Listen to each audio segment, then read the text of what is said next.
kewajiban kolektif. Nah, berarti dari ayat ini jelas bahwa dakwah itu adalah sebuah kewajiban. Namun tadi itu kewajibannya itu bisa bersifat eh, kolektif atau bersifat individu. Bisa dilihat dari kondisi zaman sekarang, kondisi saat ini. Ketika emang suatu tempat di situ belum ada ajaran syariat Islam, maka kewajiban eh, semuanya kewajiban setiap individu fardu ain.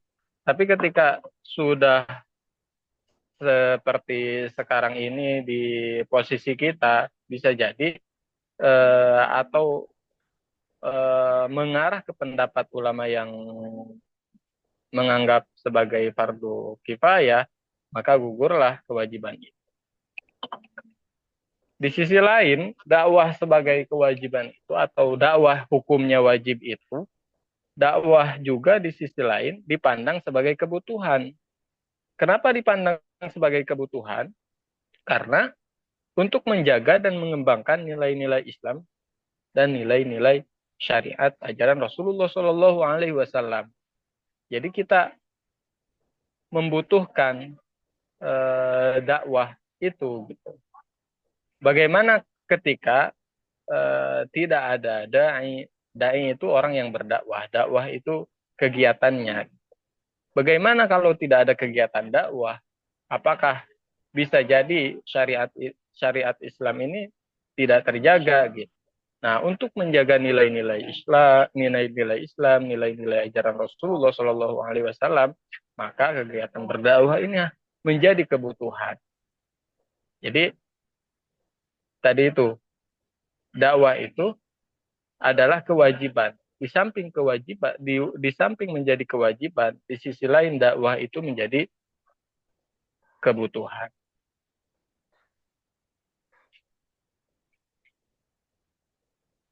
Kemudian bagaimana apakah ketika dakwah menjadi kewajiban individu, setiap individu harus menjadi ustaz, setiap individu harus menjadi kiai, setiap individu harus menjadi penceramah dan lain sebagainya? Enggak. Rasulullah Shallallahu Alaihi Wasallam menjelaskan dalam hadisnya yang diriwayatkan oleh Imam Muslim bahwasanya an Abi Sa'id Al-Khudri radhiyallahu anhu qala sami'tu Rasulullah Shallallahu Alaihi Wasallam yaqul man ra'a minkum munkaran falyughayyir biyad fa illam yastati' fa bilisani fa illam yastati' fa biqalbi wa dzalika adaful iman. Jadi ketika di antara kalian melihat kemungkaran, man ra'a minkum munkaran falyughayyirhu biyadi, maka rubahlah dengan tanganmu. Maksudnya langsung terjun gitu. Rubah dengan tangannya. Fa illam yastati fa bilisani. Apabila tidak mampu langsung terjun, mencegah kemungkaran, amar ma'ruf nahi mungkar, memerintah untuk berbuat kebaikan dan melarang untuk berbuat kejelekan, maka fabilisani, dengan lisannya. Tidak mampu dengan tangannya, maka fabilisani, dengan lisannya, dengan ucapannya, dengan kata-katanya. Fa'ilam yastati fabiqalbih. Maka ketika tidak mampu dengan dengan tangannya, tidak mampu dengan lisannya, maka ingkarilah dengan hatinya. Tapi wadzalika ad'aful iman. Wadzalika ad'aful iman. Itu merupakan keimanan yang paling. Nah, ketika setiap orang tidak mampu berdakwah melalui mimbar, tidak mampu berdakwah melalui podium atau berpidato dan lain sebagainya, sesuai dengan kemampuan masing-masing.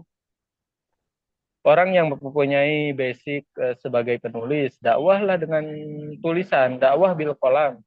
Banyak sekarang contoh semakin berkembangnya teknologi, semakin pesatnya teknologi, godaan atau ya tantangan kita untuk berdakwah semakin luar biasa. Makanya kita harus menyesuaikan juga. Tidak bisa media sosial dilawan bukan hanya di mimbar dan lain sebagainya. Kita harus mampu, yang mampu dengan tulisan, kita berdakwah dengan tulisan, dengan buku-buku, dengan lain sebagainya, artikel dan lain sebagainya. Atau minimal ketika tidak mampu berdakwah, berceramah dan lain sebagainya, ketika bikin tulisan, salah satu tulisan terendah itu atau yang biasa kita lakukan sehari-hari itu bikin status. Minimal ketika bikin status itu, kita niatkan untuk berdakwah. Bikin status yang kira-kira bermanfaat dan tidak menyinggung banyak orang. Bukannya kali ketika kita bikin status, bikin status yang gak jelas, status yang bermanfaat. Manfaatkan media sosial yang ada itu untuk senantiasa kita berdakwah, untuk senantiasa kita mengajak orang untuk berbuat kebaikan, mengajak orang untuk senantiasa menjauhi kemungkaran. Bikin status WA itu status WA yang bermanfaat, misalnya mengingatkan orang untuk ngaji, tadarus, mengajak orang untuk ke majelis ilmu, bukan malah disediakan status atau platform status itu buat menjelek-jelekan orang lain, buat curhat sana sini, curhat keluarga dan lain sebagainya. Ingat, setiap kegiatan, setiap apa yang kita lakukan itu ada catatannya. Itu dicatat. Apakah itu baik, apakah itu jelek gitu. Nah, jadi ketika seseorang hanya mampu dengan tulisan, maka lakukanlah dakwah dengan tulisan. Kemudian apabila kita seorang misalnya selain penulis, ya mampu berdakwah, punya ilmu, silakan sebagainya. Jadi jangan memaksakan. Ketika kita berdakwah, kemudian kita hanya punya pemahaman tidak banyak, misalnya punya pemahaman agama tidak banyak, tapi menggarap ranah-ranah yang emang itu harus dipelajari dengan keilmuan, maka itu akan bisa jadi dolun mudilun, sesat menyesatkan.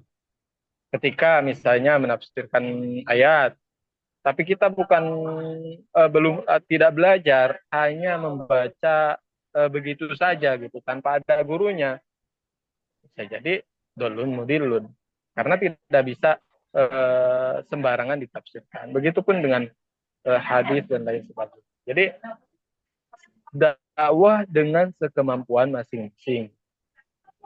Kita tidak mampu buat menjelaskan hadis, menjelaskan ayat dan lain sebagainya. Kita cukup mampunya mengingatkan, udah mengingatkan saja, jangan memaksakan. Jangan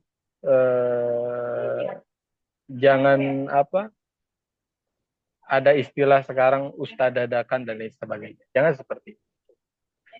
Di samping kita berdakwah, mengajak untuk kebaikan, mengajak ke jalan Rasulullah Shallallahu Alaihi Wasallam, harus sesuai. Sekarang media sosial sangat luar biasa. Itu harus dimanfaatkan kita sebagai umat Rasulullah Shallallahu Alaihi Wasallam. Ketika misalnya punya akun Instagram, akun TikTok dan lain sebagainya, bikinlah konten-konten yang bermanfaat. Kira-kira bermanfaat untuk diri sendiri, untuk bermanfaat untuk orang lain. Seperti itu. Jangan sampai apa yang kita sampaikan itu tidak bermanfaat. Dan ingat, kata Allah dalam Al-Quran itu, Ud'u ila sabili rabbika bil hikmati wal mau'izatil hasanah. Jadi ketika kita mengajak orang untuk berbuat kebaikan, bil hikmah, dengan hikmah, wal mau'izatil hasanah, dengan mau'izah yang baik. Bukan serampangan, mencaci maki dan lain sebagainya, menyalahkan, mentahdir orang lain, itu pada intinya. Tapi catatan terpenting bagi seorang dai itu, bagi seorang pendakwah itu, sebelum dia mendakwahkan untuk orang lain itu, coba perbaiki dirinya sendiri dulu. Hasibu anfusakum qabla an tuhasabu. Lihat, apakah dirinya itu sudah baik atau belum. Jangan sampai kabura maktan indallahi an taqulu ma la taf'alun. Dia menyampaikan kebaikan, tapi dia mengerjakan keburukan. Itu sangat luar biasa, sangat besar dosanya. Maka sebelum kita berdakwah, mengajak orang lain untuk berbuat kebaikan, mulai perbaiki diri sendiri dulu. Ketika diri sendiri sudah mulai belajar diperbaiki, baru mengajak orang lain. Jangan sampai audien atau orang yang kita dakwahin itu bilang jangan ngingetin dulu orang lain, kamu sendiri masih acak-acakan. Nah, jangan sampai seperti itu. Jangan sampai ya tadi menelan, apa istilahnya itu, ada istilah menelan ludah sendiri atau apa gitu. Jadi perbaiki hasibu, perbaiki diri sendiri dulu. Selanjutnya, ketika apa dakwah yang paling ideal itu, lisan lisan menurut lisan min lisanil maqal. Jadi dakwah atau perbuatan itu lebih baik daripada ucapan yang diucapkan. Dakwah dengan perbuatan lebih baik daripada dakwah dengan perkataan. Seperti yang dicontohkan oleh Rasulullah Shallallahu Alaihi Wasallam. Lihat bagaimana Rasulullah Shallallahu Alaihi Wasallam menyebarkan, itu sudah beliau lakukan. Makanya yang disebut sunnah itu, yang disebut sunnah Rasulullah Shallallahu Alaihi Wasallam itu perbuatan, perkataan, takrir beliau. Berarti apapun yang beliau sampaikan ke umatnya atau ke para sahabat, itu tuh udah pasti semuanya dilakukan oleh Rasulullah Shallallahu Alaihi Wasallam.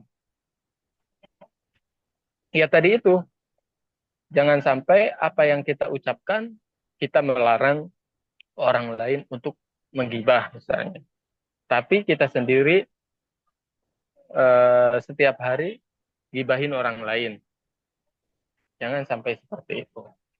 Dan ingat juga ketika kita ingin diterima oleh masyarakat itu, dakwah atau dakwah sesuai biqadri uqulih, dengan sesuai kadar audien yang kita lihat atau yang kita hadapi. Jangan sampai ketika misalnya masyarakat biasa terus kita dakwah secara akademisi, itu kurang sesuai. Lihat apa yang dibutuhkan oleh masyarakat itu sendiri atau oleh audien itu sendiri gitu. Jangan sampai memberatkan, jangan sampai membuat mereka takut dan lain sebagainya. Yuridullahu bikumul yusra wala yuridu bikumul usra.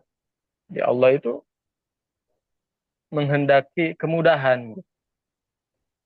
La ikraha fid din, tidak ada paksaan dalam agama.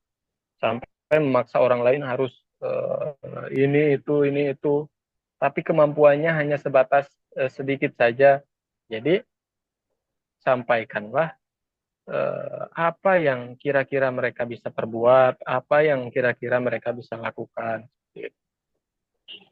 Ingat juga ada quotes misalnya di yang seliweran di Instagram itu, dakwah itu mengajak bukan mengejek. Dakwah itu merangkul bukan memukul. Jadi jangan sampai apa yang kita sampaikan itu malah mengejek orang lain. Apa yang kita sampaikan itu malah memukul orang lain. Seperti itu. Di antara apa yang selain itu, ingat juga tidak kalah penting bagi seorang dai itu sebelum berdakwah, ingat niat ketika kita berdakwah. Apa sih niat kita untuk berdakwah itu? Apakah kita ingin dipuji orang lain, kita sebagai dai? Apakah kita ingin disebut ustaz, dipanggil kiai, dipanggil gus, dipanggil orang yang berilmu dan lain sebagainya? Ingat, niat bagi seorang dai itu harus benar-benar lillahi ta'ala, li'ila'i kalimatillah. Lillahi ta'ala benar-benar karena Allah Ta'ala. Tidak ada unsur yang lain, tidak ada pengen kepuji orang lain, tidak ada pengen disanjung orang lain, dihormatin orang lain. Tapi benar-benar lillahi ta'ala. Kemudian li'ila'i kalimatillah. Untuk menegakkan kalimat-kalimat Allah. Jangan sampai seorang dai itu salah niat. Yang akhir-akhirnya ketika seorang dai, ketika seorang pendakwah salah niat, kacau nanti. Apa yang disampaikannya itu hanya masuk dari telinga kanan, keluar dari telinga kiri. Tapi ketika kita berdakwah, mengajak orang untuk kebaikan, tapi dengan lillahi ta'ala, lillahi kalimatillah, maka akan sampai ke hati. Nah, ini banyak sekali kasus atau banyak sekali realitanya di masyarakat, masih ada orang yang disebut pendakwah atau lain sebagainya itu niatnya itu untuk mencari bisyarah, untuk mencari harta, untuk mencari popularitas, untuk mencari sanjungan dan lain sebagainya.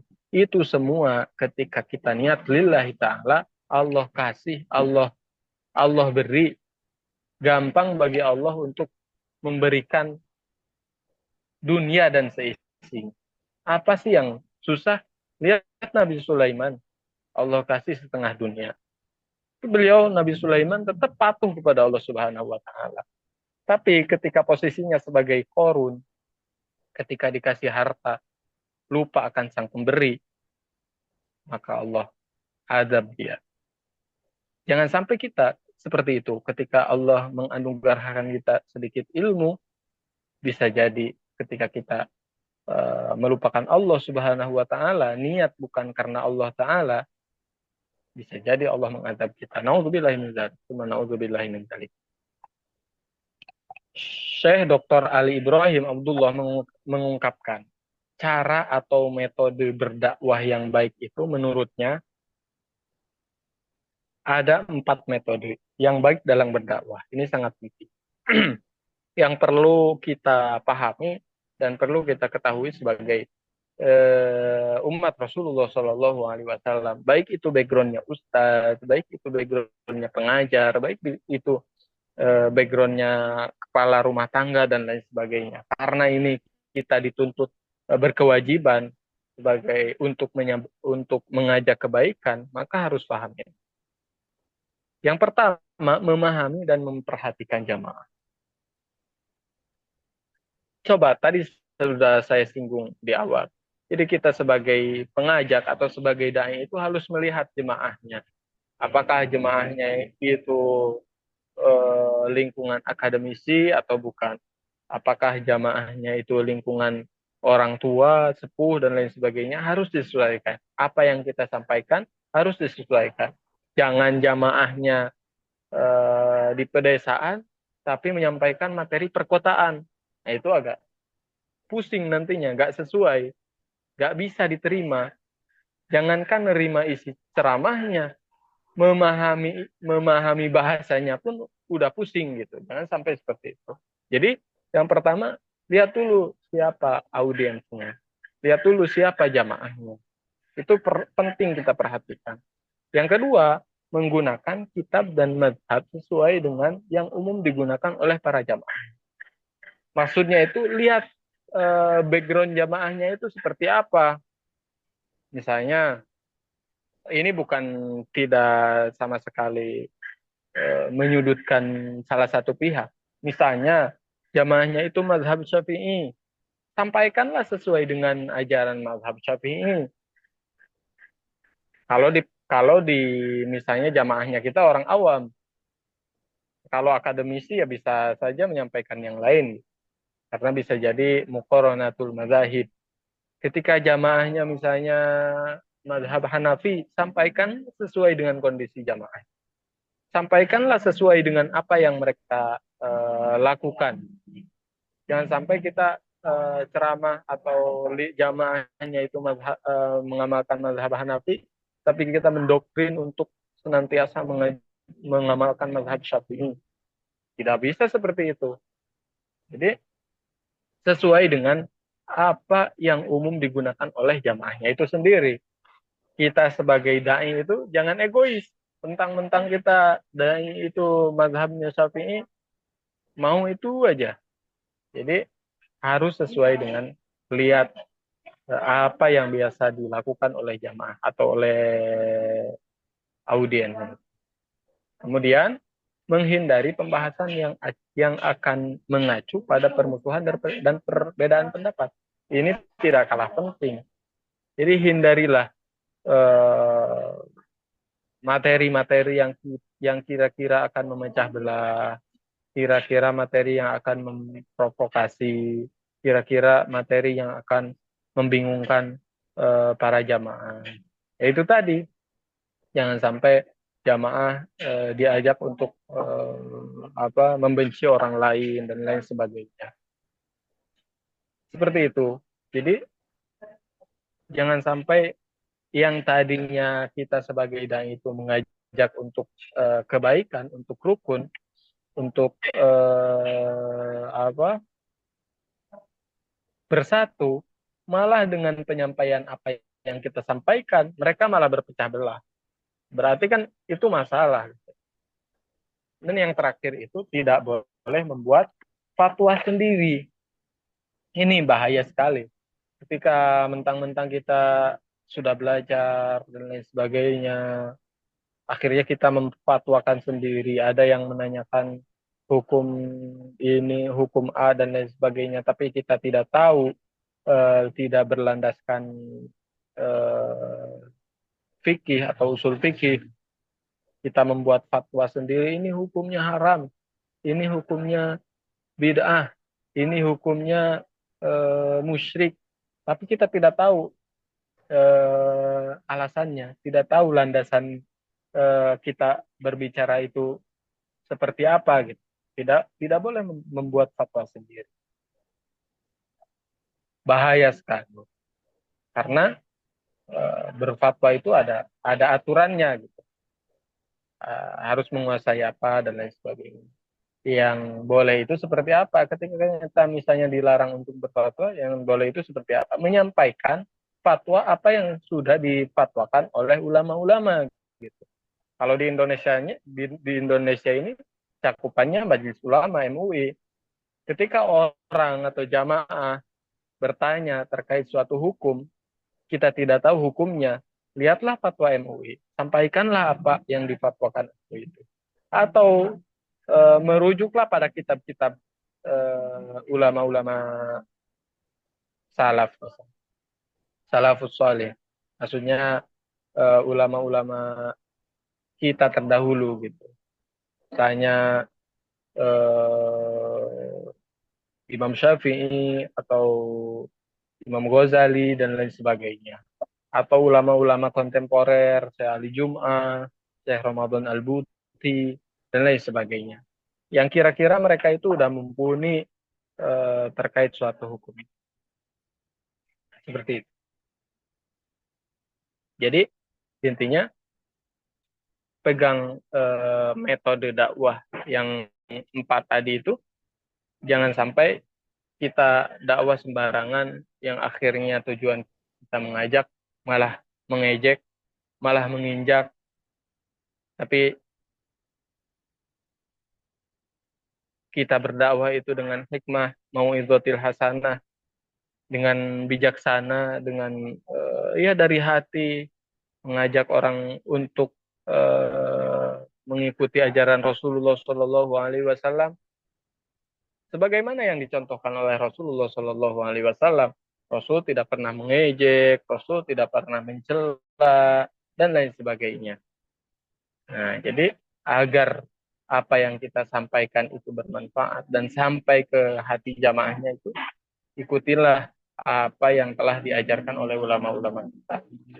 Jadi intinya apa terkait tema pada hari ini adalah dakwah itu kewajiban atau kebutuhan. Dakwah itu merupakan kewajiban. Dakwah itu merupakan kewajiban bagi setiap orang. Kalau menurut saya mengikuti ulama yang menafsirkan dakwah itu fardu ain, kewajiban kita. Saya misalnya sebagai atau ibu bapak misalnya sebagai kepala rumah tangga, dakwah kepada keluarga, mengajak keluarga untuk senantiasa mengikuti ajaran-ajaran Allah dan ajaran Rasulullah, atau bapak ibu diamanahi jadi pemimpin misalnya di RT RW, kepala desa dan lain sebagainya, ajak masyarakatnya untuk senantiasa berdakwah, pegang apa yang diajarkan oleh ulama-ulama kita. Jadi dakwah itu kewajiban, di sisi lain sebagai kebutuhan untuk menjaga syariat-syariat Allah, menyampaikan ajaran-ajaran Rasulullah Shallallahu Alaihi Wasallam. Mungkin sementara itu dulu yang bisa saya sampaikan. Sisanya barangkali ada yang ingin ditanyakan atau eh, menambahkan dan lain sebagainya, silakan. Barangkali ada yang kurang tepat apa yang saya sampaikan, tidak menutup kemungkinan jamaah di sini ya ada yang lebih paham, ada yang lebih alim lagi, silahkan. Seperti itu, eh, Bu Moderator. Terima kasih. Wassalamualaikum warahmatullahi wabarakatuh.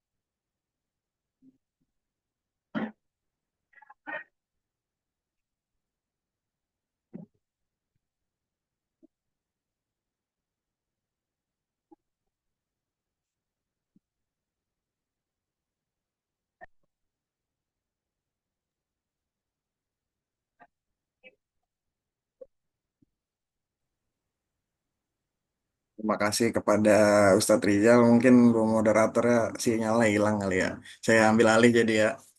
Silakan dari penjelasan Ustadz Rizal ini kan sudah luar biasa sekali. Silakan kepada teman-teman yang ingin bertanya dipersilakan. Tapi sebelumnya mungkin saya ingin bertanya dulu ya, Pak Ustadz. Nih kan eh, ketika seorang seorang menjadi pendakwa itu eh, yang seperti yang di tema kita kan ketika orang menjadikan dakwah sebagai kebutuhan, apakah itu sama seperti yang dikatakan Nabi dalam hadisnya pada hari kiamat nanti akan muncul ulama-ulama yang mengharapkan amplop daripada menyampaikan ilmu? Apakah pendakwa yang seperti itu termasuk ke dalam ulama-ulama Ustaz? Waalaikumsalam. Nah, Langsung jawab apa gimana? Ya boleh langsung jawab aja Ustaz, sambil menunggu yang lain apabila ada yang bertanya mungkin. Iya. Eh, Makanya tadi saya sampaikan di awal bahwa berdakwah itu sesuai dengan kemampuan dan di ditekankan atau garis bawahi niat kita untuk senantiasa berdakwah itu lillahi ta'ala, karena Allah Ta'ala, tidak ada niatan yang lain. Terkait dengan apakah misalnya ulama-ulama yang mengharapkan amplop atau ngasih misalnya ngasih budget undang saya 50 juta misalnya, itu termasuk ulama wallahu alam, itu tidak bisa kita vonis begitu saja ya, karena kita tidak tahu niat dari si pendakwah itu apa. Apakah niatnya itu karena emang benar-benar dunia, mengharapkan uang itu, atau dia mengasih ngasih harga segitu itu, misalnya punya niatan dia lagi ngebangun pondok dengan dia tidak mengharapkan proposal atau tidak minta-minta ke yang lain, tapi dia berdakwah, terus berdakwahnya membudgeting segitu gitu untuk kemaslahatan pondok, ya itu Allah bisa, mungkin, bukan mungkin, itu niatnya seperti itu gitu. Jadi kita tidak bisa memvonis seseorang itu dia ulama su atau bukan, seperti itu. Jadi, nah makanya di samping kita memvonis misalnya ulama-ulama yang seperti itu, ya udah kita berdoa semoga mereka niatnya benar, semoga mereka niatnya tidak melenceng, tapi kita fokus aja untuk seorang pendakwah itu fokus, jangan fokus terhadap orang lain gitu. Kita melihat kesalahan orang lain, mencari kesalahan orang lain. Lihat Ustadz ini ceramahnya seperti ini, dikomentari seperti ini, dijelek-jelekan. Jangan seperti itu. Kita lihat aja diri sendiri. Apakah kita ini sudah benar apa belum gitu. Jangan menilai orang lain dulu, nilai dulu diri kita sendiri. Tapi kalau kita misalnya punya punya apa istilahnya, punya hubungan atau lain sebagainya dengan sahabat kita, keluarga kita yang seperti itu, boleh ditanyakan atau boleh diingatkan seperti ini, yang benar atau yang sesuai seperti ini. Niatnya karena Allah, tidak ada niatan yang lain. Seperti itu, Pak Operator. Terima kasih Pak Ustadz, luar biasa sekali jawabannya nih. Ini sementara ada yang bertanya nih Ustadz di kolom. Assalamualaikum. Oh Ya, ya, silakan Pak. ya. Assalamualaikum Ustaz. Siapa nih dulu? Nama saya Denny dari Banjaran Pucung, Depok Cilangkap. Ya, Tapos. Mau nanya, Baik Pak Ustaz, Den. untuk eh, dakwah ini kan luas ya, istilahnya banyak sekali metode-metode dakwah yang sekarang tuh eh, yang katanya semuanya ya untuk kebaikan gitu. Tapi kan semuanya ada juga kayak berbagai aliran juga berdakwah, bahkan sampai misionaris pun mereka katanya berdakwah untuk mengajak orang-orang Islam juga untuk murtad gitu. Terus sekarang nih banyak sekali istilahnya yang kita harus eh, ya intinya kita sebagai umat Islam harus ngerti dan paham bagaimana menerima dakwah, apalagi sekarang tuh banyak sekali dakwah yang membenci orang, kayak umpamanya ya salah satunya ya ada dakwah dari orang Banten yang menolak eh, para habaib kan gitu. Jadi benar Ustaz, ini kira-kira untuk jam sekarang ini. Makasih Ustaz. Assalamualaikum. Pertanyaannya tadi Pak, pertanyaan intinya. Oh iya, pertanyaannya tuh eh jadi kita untuk sebagai kita ini banyak mendengarkan, banyak yang melihat eh, kondisi sekarang ini, bagaimana kita bersikap untuk menerima atau menolak gitu. Apalagi Ya, ya, banyak sekali kan aktivitas dakwah sekarang ini gitu. ya, betul, betul. Baik, menarik pertanyaan Bapak. Terima kasih. Ada ungkapan al-isnadu minad din. Laulal isnad laqala masya'a masya'a. Jadi sanad itu bagian dari agama. Ketika laulal isnad tidak bersanad, orang itu akan berkata seenaknya gitu, seenak jidatnya. Maksudnya apa?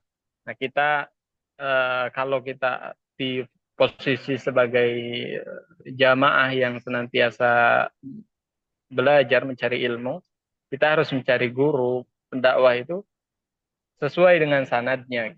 Harus bersanad. Kalau kita belajar misalnya ngaji harus bersanad gitu. Harus jelas gurunya. Jangan lihat gurunya.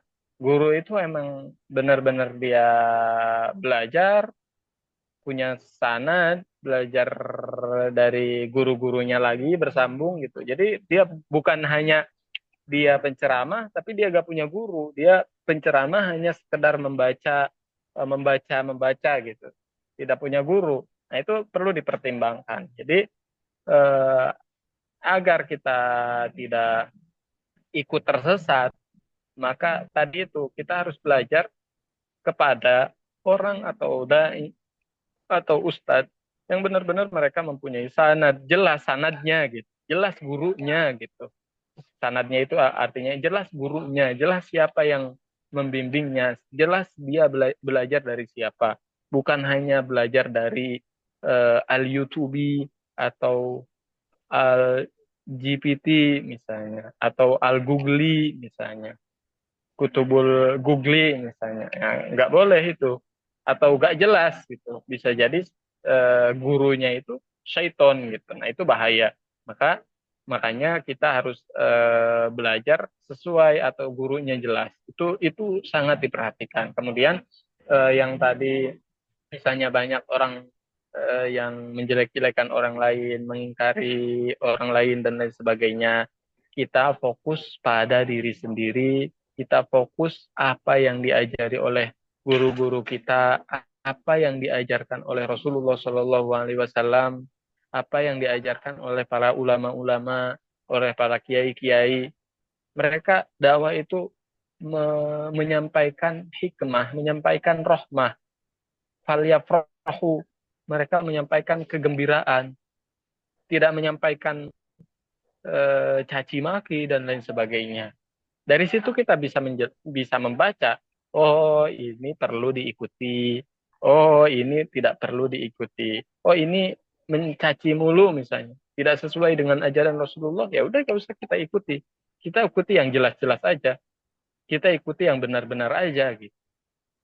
Seperti itu ya Pak, kurang lebih. Saya Ya, siap. mau tanya Ustaz. Perkenalkan, nama saya Tanto Wijohari. Mau bertanya, seringkali ketika kita berdakwah itu dihadapkan dengan perasaan ya normal manusia lah. Kita kadang merasa capek, kita kadang merasa malas, dan yang lainnya. Ini tips motivasi dari Ustadz ini bagaimana sih? Sedangkan medan ujian dakwah ini sangat berat dan masyarakat itu menuntut bahwa kita tuh harus selalu terjun. Tapi masyarakat itu tidak mengetahui apa yang kita alami itu seperti apa. Ini solusi dari Ustadz atau motivasinya bagaimana sih? Cara menanggulangi ketika kita dihadapkan dengan perasaan yang berat gitu. Ada rasa malas atau yang lainnya. Terima kasih Ustadz. Sama-sama, terima kasih. Pertanyaan menarik. Namanya ya dakwah, mengajak orang, tidak ada yang mudah ya. Kita lihat perjuangan Rasulullah Shallallahu Alaihi Wasallam menyebarkan Islam. Kalau kita mungkin di zaman sekarang paling netizen bikin komentar di FB atau di TikTok kita, wah ini Ustadz gini, Ustadz gini, Ustadz gini. Coba kita lihat perjuangan Rasulullah Shallallahu Alaihi Wasallam berdakwah. Beliau dianggap sesat, beliau dilempari kotoran unta, beliau dimaki-maki dan lain sebagainya, mau dibunuh dan lain sebagainya. Tapi beliau mengikuti perintah Allah. Nah itu kita bisa jadi ketika yang namanya manusia capek dan lain sebagainya itu hal manusiawi. Salah satunya kita mengatasi capek dan lain sebagainya itu ingat tadi kita ini dakwah menyampaikan ajaran Allah billahi ta'ala, otomatis Allah subhanahu wa ta'ala menjamin kita dengan pahala, memberikan kita pahala, menjamin urusan dunia kita. Kita mengajak orang untuk senantiasa mengingat akhirat, otomatis Allah yakin jamin urusan dunianya. Meskipun misalnya ya namanya capek, manusiawi seperti itu. Ingat, kalau saya ketika capek dalam segi apapun itu, menyampaikan atau apa, saya mengingat perjuangan Rasulullah Shallallahu Alaihi Wasallam. Kita ini sebagai umat hakikatnya, tidak ada apa-apanya ujian yang Allah berikan itu. Saya membayangkan ujian yang Allah berikan kepada Nabi Muhammad SAW. Betapa luar biasanya beliau. Nah, itu bisa jadi apa ya, motivasi buat kita. Atau jangan sampai belum ke Rasulullah SAW terlalu jauh misalnya. Lihat kita guru-guru kita setiap hari mengajar, setiap hari eh, memberikan ilmu. Kadang waktu buat keluarganya itu sedikit. Mereka udah gak ada urusan dengan dirinya sendiri, fokus dengan dakwah, fokus menyebarkan ajaran-ajaran Islam. Akhirnya ketika kita terus latihan, manajemen hatinya, manajemen kolbinya terus diperbaiki, ya wajar untuk pemula misalnya capek, untuk pertama-pertama capek, akhirnya terus dilatih gitu, terus dilatih dengan senantiasa melihat perjuangan para ulama, perjuangan para sahabat, perjuangan Rasulullah Shallallahu Alaihi Wasallam. Tapi di sisi lain ya namanya manusiawi, kita perlu hiburan juga, perlu refreshing juga. Ya kali-kali boleh liburan kita itu liburan yang ya tadabbur alam dan lain sebagainya, minta dikuatkan sama Allah seperti itu. Jadi ya kalau tips dari saya itu melihat perjuangan Rasulullah Shallallahu Alaihi Wasallam. Ketika kita melihat perjuangan beliau yang sangat luar biasa pedihnya, akhirnya memotivasi kita. Kita ini belum ada apa-apanya, baru segini, baru dicibirin orang, baru di baru dikomentarin di kolom komentar Facebook, udah mau berhenti jadi dai.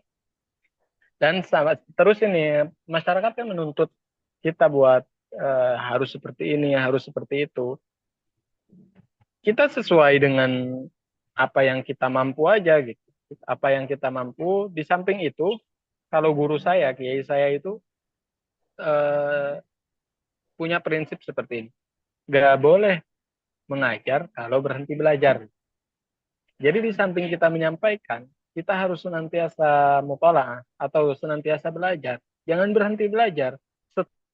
Setinggi apapun tingkatan kita, di segi apapun, di lini manapun, jangan berhenti belajar. Kita ustadz, jangan berhenti belajar. Kita kiai, jangan berhenti belajar.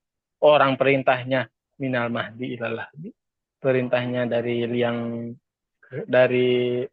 lahir sampai meninggal. Masa ketika sudah jadi kiai mau berhenti belajar? Nah, tidak seperti itu. Akhirnya terus di samping kita menyampaikan, kita harus senantiasa memperbaiki, meningkatkan kualitas kita, meningkatkan kualitas keilmuan kita. Mungkin seperti itu jawaban saya, Kiai. Terima kasih. Yang bertanya lebih alim daripada yang ditanya.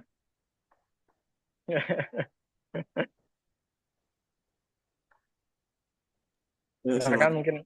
teman-teman lain yang ingin bertanya, masih ada waktu sekitar 10 menit lagi ya Ustaz. Ini saya bacain yang di kolom komentar ya Ustaz. Ada Boleh, pertanyaan boleh. dari Ilham Boleh. Ustaz, bagaimana sih tips agar hati kita kuat ketika kita berdakwah mendapatkan cemoohan atau diledekin soalim lah dan sebagainya gitu Ustaz.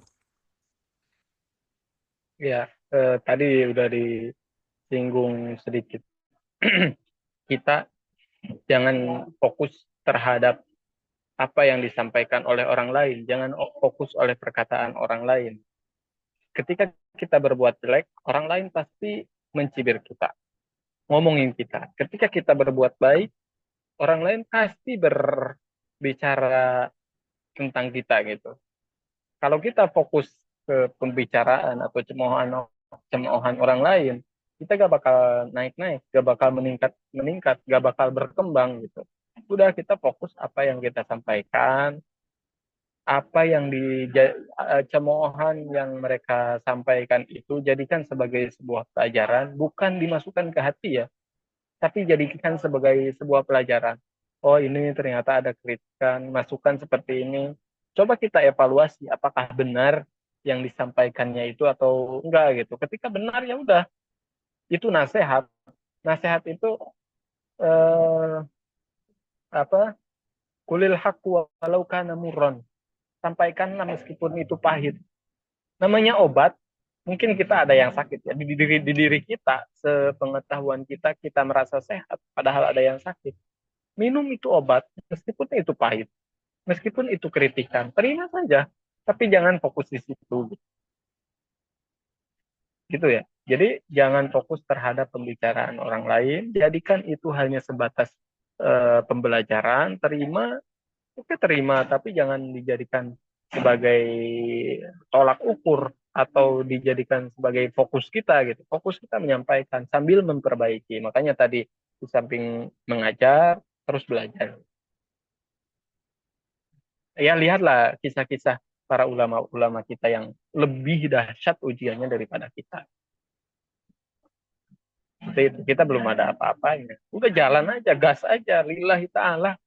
Orang kita berada di jalan Allah, ya pasti ketika kita berada di jalan Allah, ketika memang kita ada yang salah, Allah itu akan meluruskan kita atau Allah itu akan membenarkan kita dengan caranya apapun itu, baik itu mungkin tadi dengan cara kritikan, mungkin tadi dengan cara cemoohan.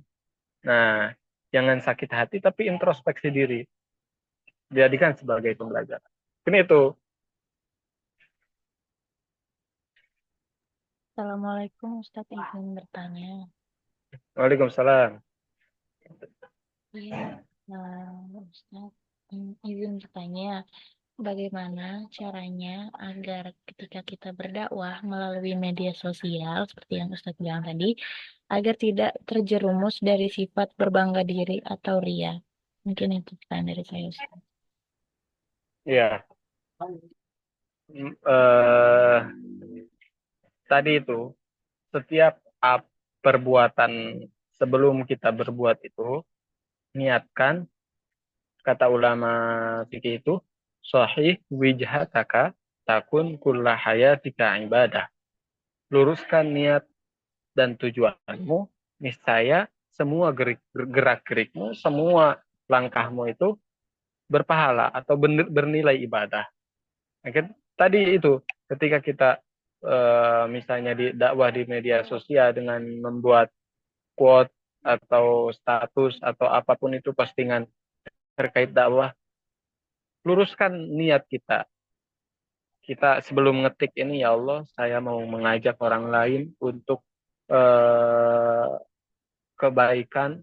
Mudah-mudahan langkah saya ini diridhoi, saya minta ridho. Saya tidak ada niat apapun kecuali karenamu ya Allah. Saya minta ridhomu ya Allah. Klik. Begitu. Jangan sampai bikin status biar kelihatan soalin sama orang lain. Bikin status biar kelihatan hijrah misalnya. Atau bikin status atau bikin postingan lah biar kalau misalnya yang jomblo, yang jamabil ini nih kayak Pak operator misalnya, yang jomblo misalnya buat menarik perhatian lawan jenisnya, saya bikin kata-kata so bijak lah, saya bikin status-status so alim lah biar disangka saya ini orang solih, saya ini orang solihah misalnya, membranding diri. Nah, nah itu dihindari seperti itu. Jadi udah niatkan saja karena Allah. Ketika kita punya tujuan lain, itu tuh sebagai bonus. Bisa jadi apa yang kita niatkan tadi pengen karena nyari pasangan, ketika kita niat karena Allah, Allah datangkan pasangan lebih dari apa yang kita duga, lebih daripada apa yang kita sangka. Kita niatnya pengen, keinginan kita hanya 1 meter, Allah bisa ngasih 100 meter. Seperti itu. Jadi ingat, niat di awal itu harus benar. Lillahi ta'ala. Seperti itu ya. Baik, syukran Pak Ustadz. Sama-sama. Ya, silakan kepada teman-teman yang lain. Apakah ada yang mau bertanya? Jika tidak ada yang mau bertanya, ini kita tutup ini.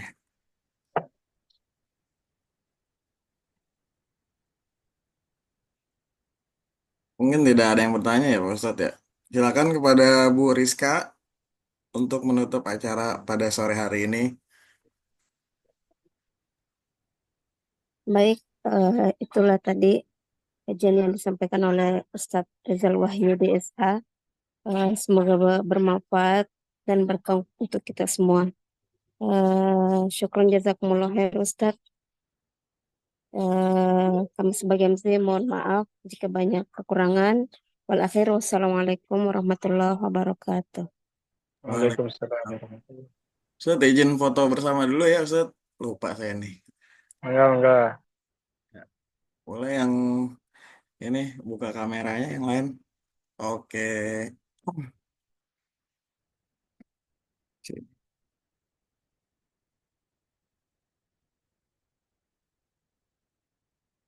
Ya, 3, 2, 1. Oke, terima kasih Pak Ustadz. Terima kasih Terima teman-teman. kasih semuanya. Mohon maaf. Sama-sama Ustaz.